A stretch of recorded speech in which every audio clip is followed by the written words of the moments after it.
illallah wa la syarika lahu wal awwal wal akhir wal zahir wal batin wa huwa bi kulli syai'in alim wa nashhadu anna Muhammadan abduhu wa rasuluh. Allahumma shalli ala sayyidina Muhammad. Allahumma shalli ala sayyidina Muhammad.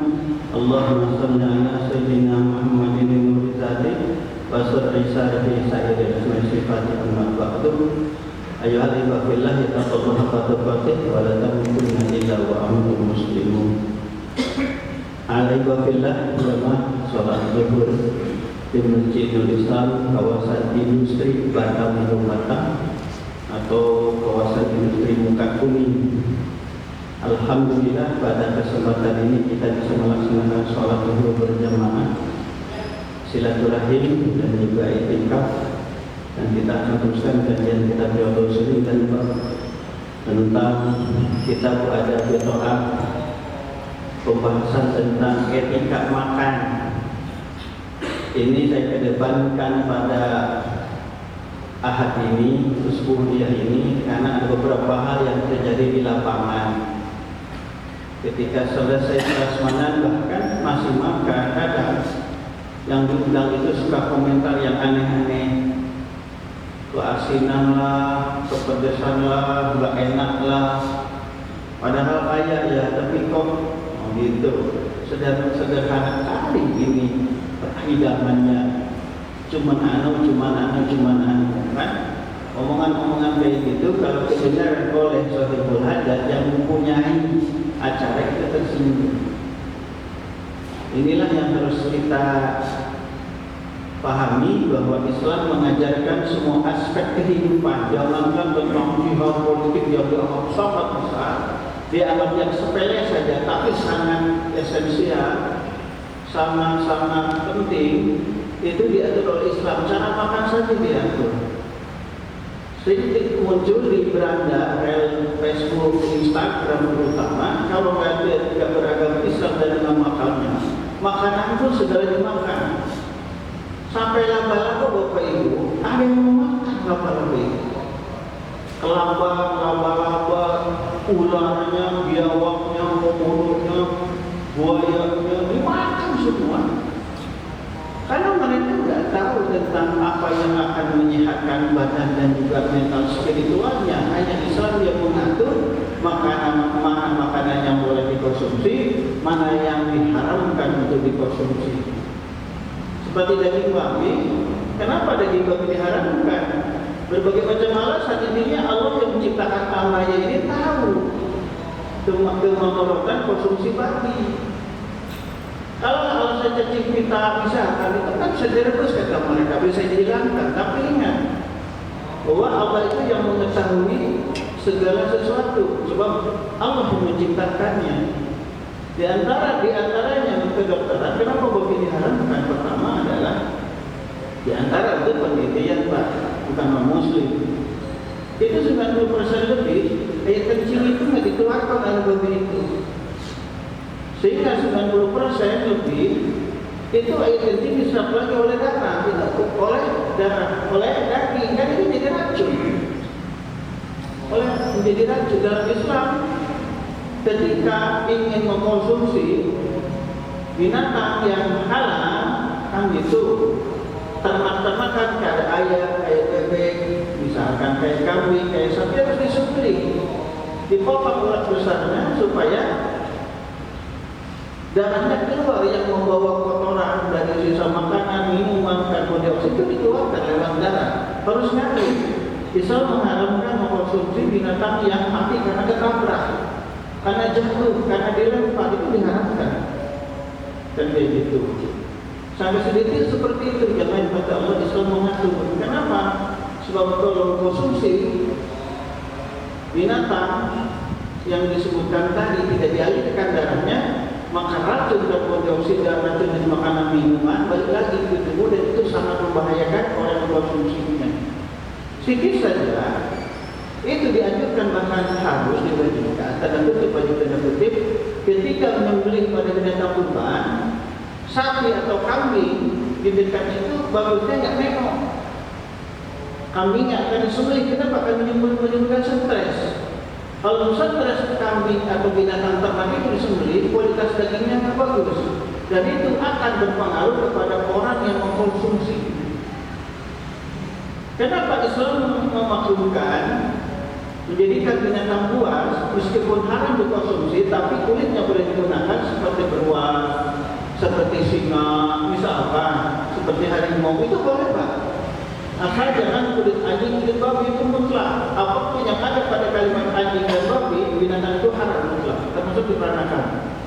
Sebab harimau itu, beruang itu binatang buas, punya aura negatif ketika menduduki dari anggota badan tersebut, itu menimbulkan aura negatif yang memakainya, termasuk untuk baju, termasuk untuk tas. Itulah hebatnya Islam, telah diteliti ilmu pengetahuan bersambutan memang benar. Itulah hebatnya Islam. Jadi pantas kalau Rasul Muhammad SAW membacakan firman Allah, "Wa may yattaqillaha yaj'al makhrajan." Barang siapa yang bertakwa kepada Allah, Allah akan berikan jalan keluar setiap permasalahan. Akan berikan kelapangan ketika ada kesulitan, berikan rezeki yang tidak disangka-sangka. Jadi Islam mengajarkan agar umatnya bahagia, agar umatnya sejahtera. Ini bab rumah yaitu ta'am pasti. Bab tidak boleh mencaci makanan. Pasti itu bagi dan sunnah untuk memujinya. Jadi tak boleh mencaci makanan. Gak enak nih makanan ini, gitu. Ini terlalu pedas, ini terlalu asin. Yang sudah dihidangkan dan juga sunnah untuk memujinya. Ini adalah etika Rasul. Pertama ada Abu Bakar radhiyallahu dari Abu Hurairah. Kalau berkata beliau, maaf Rasulullah, belum pernah Rasulullah mencaci atau aman makanan waktu sama sekali, belum pernah Rasul. Ini tahu akal kalau Rasul ingin makan konsumsi. Tentu itu seperti ajaran kemarin, Rasul mencedoh dengan basmalah dulu, Bismillahirrahmanirrahim, dan berdoa. Di antara doa yang selalu kita baca, Allahumma barik lana fi ma razaqtana wa qina adzabannar. Dengan tangan kanan itu, tangan itu. Wa in kana tarokahu, dan apabila Rasul enggak senang, tarokahu, meninggalkannya, enggak komentar. Ketika Rasulullah senang konsumsi, kalau tidak ditinggalkan, tetap kembali ke membuka musuh. Ketika kita disuguhi, misalkan makanan yang kita tidak suka, misalkan itu bilang saja, nggak makan ini Pak, kolesterol misalkan, atau diabetes terbuat kalau ditanya. Kalau nggak, diam aja. Kalau nggak ditanya, diam saja, jangan komentar. Sebab kalau mengomentari yang kita nggak suka, bilangnya alasan yang menyinggung perasaan, akan menyinggung perasaannya, memberikan makanan tersebut, diam saja. Barang bagusnya muji, alhamdulillah Bapak Ibu lama kali saya nggak makan ini, rasanya pun saya ditang 5.000, dia nanti kemungkinan dibungkuskan itu Pak, makan dibungkus. Ustaz kata Bapak mau ini enggak usah, enggak kayak dibungkus itu Pak, ada dipuji ini Pak, kalau sendiri Pak dibungkus Pak. Saya nggak usah untuk yang gampang yang rumah Ustaz, masak lagi, karena saya puji. Memang jarang kayak kopi, kan nggak bu. Ceritanya saya diundang acara meeting, acara rapat atau kajian atau syukuran, kan kasih kopi itu enak. Saya bilang, tahu nggak? Jarang kopi yang kayak gini. Saya bilang tempat kafe sebutkan, saya kan sering kopi Pak. Sebutkan ini kan dengan ini Bu. Yang saya kopi dengan ini yang di Medan itu enak. Jangankan yang bintang 5, rumahan pun enak kopinya. Itu di Medan enak Pak. Akhirnya kayak gitu, saya acara ke sana, masih siapin kopi. Itu kan sederhana, memuji, menyenangkan orang yang menyuguhinya. Gitu. Begitu ada acara, lupa nggak bikin kopi, Pak Ustaz lupa nggak apa-apa, bisa lain kali, kan? Bisa lain kali. Itulah pentingnya tenggang rasa menyampaikan syariat Islam. Ini hal yang terkecil.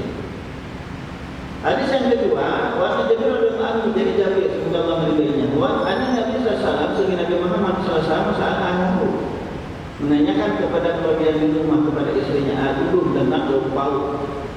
Apa lauk hari ini? Pakau menjawab keluarga Rasulullah, ma indana, tidak ada pada kami ila khadum kecuali cuka. Pada akhirnya maka Rasul pun bilang apa-apalah, sebab mana cuka itu. Faja'ala yaqulu, kemudian Rasulullah memberi makan dengan cuka itu. Tentu dengan roti, kan kebiasaan orang Arab itu dengan roti pak pakai gandum. Ada makan nasi pak, tapi jangan. Wa yaqulu, berkata Rasulullah, nikmatun sebaik-baiknya lauk al-khulu cuka. Yang maksud cuka pak, timur jiwa. Itu hebatnya Rasul. Padahal sederhana. Ini apa lagi kalau kita apa ya? Kecap lah pak. Ada kecap saja dengan kerupuk saja misalkan. Nikmati. Rasul selalu bilang nikmat udum sebaik-baiknya lauk al-khulu cuka. Padahal itu sederhana. Kalau di kita seperti kecap lah, terus dengan kerupuk. Nikmat udum sebaik-baiknya lauk al-khulu cuka. Rawahul Muslim dan Imam Muslim. Nah, dijelaskan oleh para ulama tentang cuka tersebut apa manfaatnya, terutama cuka apel ya. Cuka apel itu bagus untuk tubuh kita, untuk obat sakit gigi, untuk obat lambung, untuk obat hipertensi. Itu cuka apa? Cuka apel itu bagus pak. Cuka dari agama pun bagus. Tapi kalau cuka yang tidak bisa konsumsi untuk bakso, cuka yang itu tajam itu tak bagus. Terkadang itu sudah expired, sudah kadaluarsa barang tersebut. Yang kedua bahannya pun wallahu a'lam.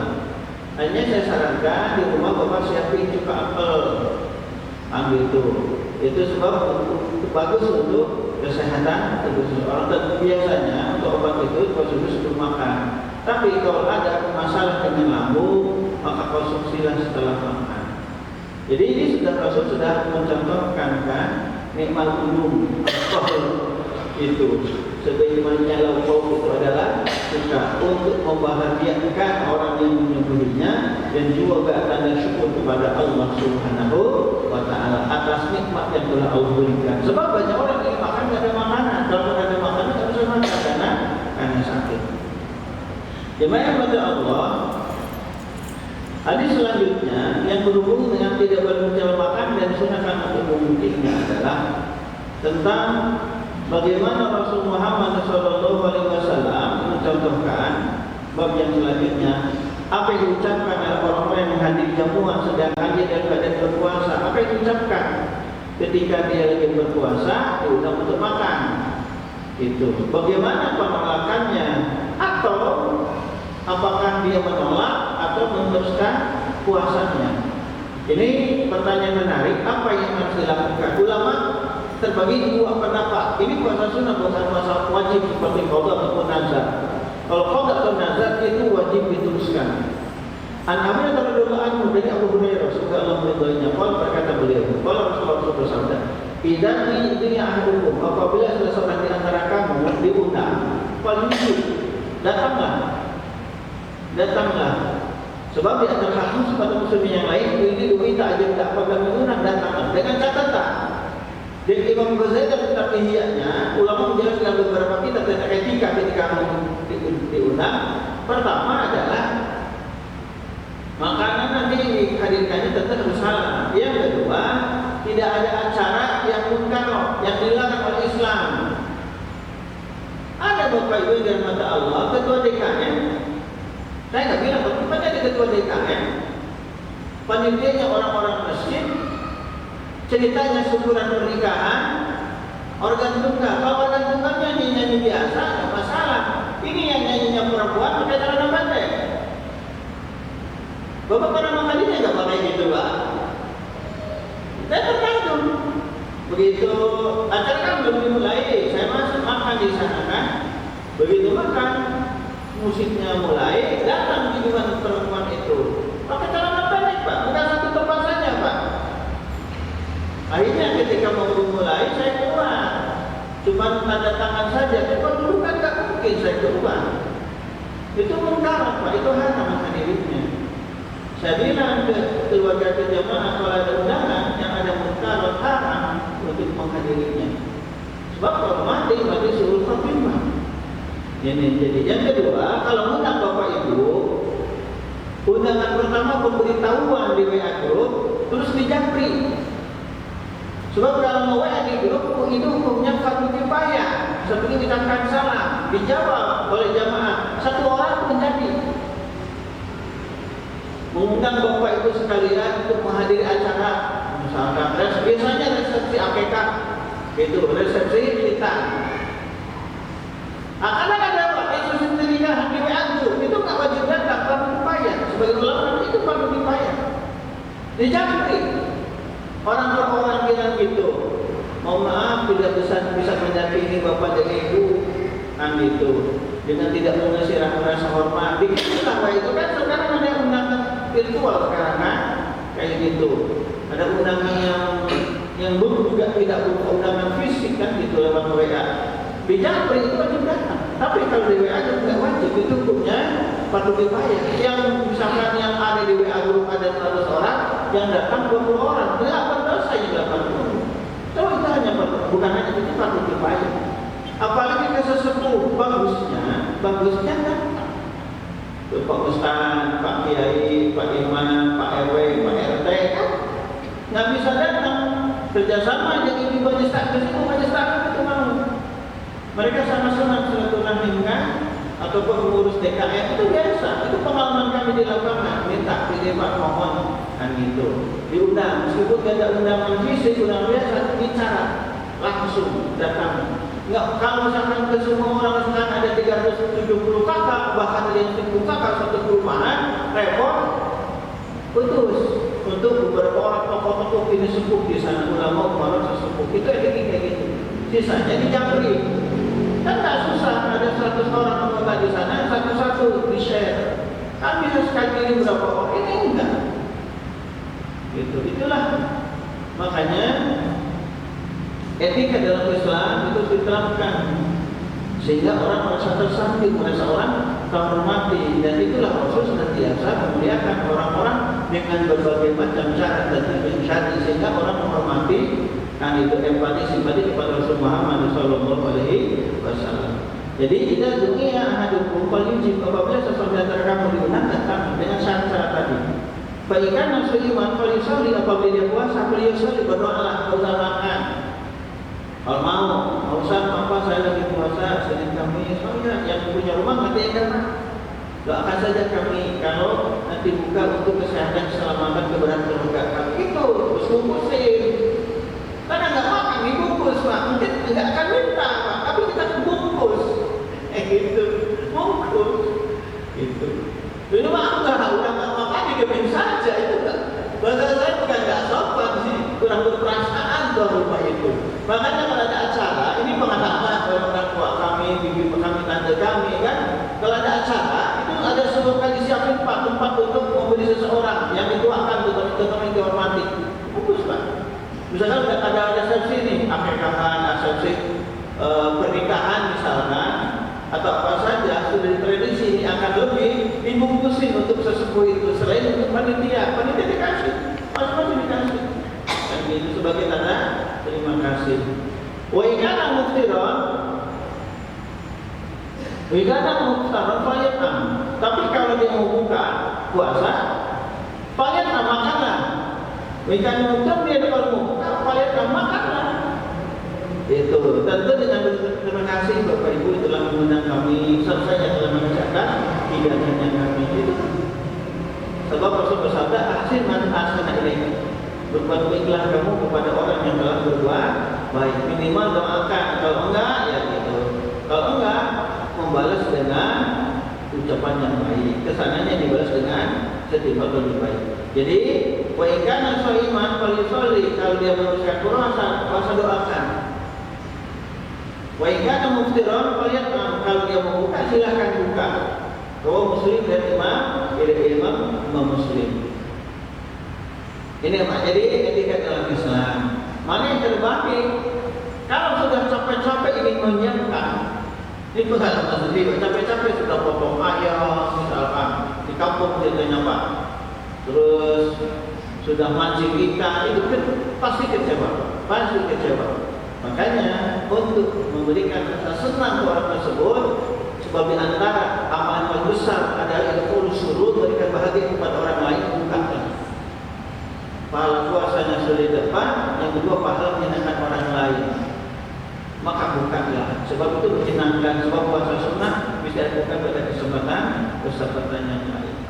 Nah, sekarang ada permasalahan lain. Ini menarik Pak, Bob, ini sangat menarik. Ketika kita diundang oleh yang lain, ada teman kita datang mau ikut, padahal nggak diundang. Gimana caranya? Nah, caranya adalah ketika resepsi nikah atau resepsi apa saja, Bapak Ibu minta izin kepada yang mengundang kita, boleh enggak teman kami, saudara kami untuk ikut 2 orang atau 3 orang. Kata tuan rumah boleh, maka ajak. Tapi kata teman jangan Pak. Sebab saya pernah dapat undangan lewat WA itu seperti dia sekarang kan begitu. Undangan ini hanya untuk orang-orang tertentu. Itu tak boleh Pak, diberikan hanya saja. Misalkan kepada bapak saja dengan ibu, maka bapak saya datang. Jadi bapak keluarga boleh dengan anak diundang Pak, tidak tak boleh. Sebab terkadang anak nggak dimasukkan, boleh itu hidangannya itu. Yang nggak pakai aturan itu anaknya tinggal di bawah tiga-tiganya. Kalau kita undang itu suami istri, benar nggak Pak? So ini enggak anaknya 3 di bawah tiga-tiganya. Kata bapaknya lumayan lah, ngasih 50.000 makan 5 orang. Itu harus minta izin. Kalau undangannya untuk bapak dan ibu, kan gitu. Itu bapak dan ibu. Kalau ibu sekeluarga atau bapak sekeluarga, itu hitung saja, cukupkan nih hidangannya. Ada suatu hari, ini gilanya karena pengalaman. Ada undangan resepsi. Anaknya itu kerja di satu instansi. Kata ibunya nak undang teman terdekat. Ternyata teman terdekat itu satu mobil Pak. Ada 30 orang. Itu bahasanya satu mobil yang banyaknya. Ibunya bilang gimana punya itu undang banyak. Gimana solusinya Bu? Akhirnya saya nyuruh orang keluar beli di luar Pak. Marahnya bersyukur alhamdulillah sukses. Yang penting nggak bikin malu kita ke orang lain. Jadi Allah ganti Pak. Ternyata setelah resepsi itu ada sekarang masih honor tuh anaknya yang undang banyak orang itu masih honor, begitu dapat PNS diterima. Itu amal soleh tadi Pak. Amal soleh tadi orang hanya berikan KPK. So di antara keutamaan amal dalam Islam ada arti untuk engkau menerimakan kepada orang lain, apa kepada fakir miskin sebagai tanda sayang kepada mereka, menghilangkan rasa lapar atau sebagai penghormatan kepada handai orang. Jadi ceritanya gini. Anak Mas'ud Al-Badri dari Abi Mas'ud Al-Badri radhiyallahu anhu semoga meridhoinya. Qol berkata beliau, "Da'a rajulun Nabi." Seseorang mengundang Nabi, yaitu aku itu makan. Soalnya lalu kami seskomsa. Sahabat Rasul itu mengundang enggak untuk banyak orang, enggak untuk banyak orang. Beliau mengundang untuk beliau dan 5 orang yang lain. Fatabi'in anhum rajulun, ada yang lain datang. Ingat di Rasul kan enggak mungkin nggak pernah kita sebut enggak enak di Rasul itu perasaannya tinggi Pak, pemalu Rasul itu. Ayo ikut. Balapal maka ketika Rasul sudah sampai ke pintu yang tuan rumah yang mengundang itu, oleh Nabi Rasul berkata, "Inna hada tabi'ana." Nah, kita kan beliau dengan yang lain 5 orang, kan gitu. Ini menyuguhi kami. Ini kita memfici, tak antara kalau aku berkehendak izinkan gabung untuk acara ini makan bersama. Kita berjalan, kalau enggak biarkan dia pulang. Kalau izinkan akan ikut makan, kalau enggak dia akan pulang. Maksudnya kalau kita gimana macam kita Pak? Mengizinkan atau menolak Pak? Sakit hati kalau ditolak, sakit hati. Tapi Rasul mengajarkan kepada kita pertama, kalau nggak diundang jangan datang. Sebab khawatir nggak cukup. Ini kesempatan lain Pak. Nanti ada cerita yang lain. Kesempatan ini Rasul bilang, tuan rumah ini yang datang tanpa kami aja. Itu kalau Allah mengizinkan tuan rumah itu, akan ikut makan. Tapi kalau enggak, dia akan pulang. Allah berkata, tuan rumah itu bal azanu lahu ya Rasul, saya mengizinkannya. Muttafaqun alaih ya Imam Bukhari Muslim. Tapi ada kesempatan yang lain, Rasul mengajar ceritanya. seandainya istrinya menjamu Rasulullah, kata Rasul berapa orang? Barang 10 orang lah, ya Rasul tak banyak, iya. Berapa yang diundang Pak? 80 orang. 82 orang. Bahkan pernah satu kesempatan nyembelih kambing sahabat tersebut, kan, hanya untuk 20-30 orang. Yang datang berapa Pak? Hampir 500 orang. Wah, tuan rumah gimana kalapnya? Kalah Pak. Rasul senyum. Nih bilang ke istrimu, roti yang ada yang sudah jadi itu jangan ditak-atik. Terus kuah gulanya itu jangan diturunkan, ditunggu. Ya, kata si suami itu, dulu sekarang untuk puluhan orang datang sampai 500, supaya ini kasih pada satu orang. Ada yang mengatakan 1000 orang, satu kambing Pak. Kira-kira Bapak gimana? Harap cemas atau gimana Pak? Istri mungkin bisa. Waduh, banyak kali Rasul datang ke dapur. Rasul yang melayani roti yang sudah siap, kami itu. Tapi isinya nggak boleh dipegang. Sejak itu roti disiapkan oleh Rasul, kayak sandwich Pak, masukkan gulai kambingnya, dibagikan ke sahabat. Cukup Pak, kalian mengatakan itu sebuah cukup itu Pak. Ini di antara mukjizat Rasul Muhammad Sallallahu Alaihi Wasallam. Itu sering kali itu pernah susu Pak. Sahabat dapat mengundang Rasulullah untuk mengundang beberapa orang. Yang diundang Abu Sufah, ada yang mengatakan Abu Sufah itu sekitar 70 orang diundang. Datang Pak. Kata Rasul sini, jangan khawatir, kata Allah pasti mencukupi. Rasul yang ini kan yang apa? Yang menunjukkan air susu di kendi itu. Yang datang 80 orang sampai yang punya rumah pun kata Rasul minumlah. Sampai dia yang punya rumah tidak kuat lagi memenuhi perutnya dengan susu tersebut. Ini adalah mukjizat Rasul. Bukan cuma Isra Nabi saja, tetapi seperti hal yang dianggap biasa tapi luar biasa itu keberkahannya. Yang lain kata Allah, apakah berkah seperti itu bisa didapat dari yang lain? Bisa. Nanti ada pembahasan lagi tentang orang yang berkata, ya Rasul saya dah makan tapi apa? Sampai Rasul makan barang-barang berjamaah. Insya Allah akan berkah kamu akan cukup. Jadi hadis ini mengajarkan pertama, ini menurut hadis berbeda yang tadi Pak, kasus dalam perang itu kasusnya lain. Kalau kasus yang biasa seperti ini, kalau diundang oleh tuan rumah 5 orang, kita yang diundang tidak usah ikut. Ketika ikut, maka yang dituakan, yang diundang itu minta izin kepada tuan rumah supaya semuanya senang. Yang lain kata Allah Subhanahu Wa Taala yang terakhir untuk pertemuan ini, bab tentang etika ketika kita diundang, terus bagaimana sikap kita ketika konsumsi hidangan itu? Apakah bisa kita minum seenaknya secara acak atau macam mana? Babul akli majalihi, bab tentang mengkonsumsi makanan yang dekat, kan itu. Memberi nasihat kepada yang lain dan mengajarkan etika yang lain, menyusun akhlak ketika makan. Ini hadis Rasul Muhammad SAW mengajarkan kepada kita ketika cara makan ketika makan bersama. An Umar bin Abi Salamah dan Umar bin Abi Salamah.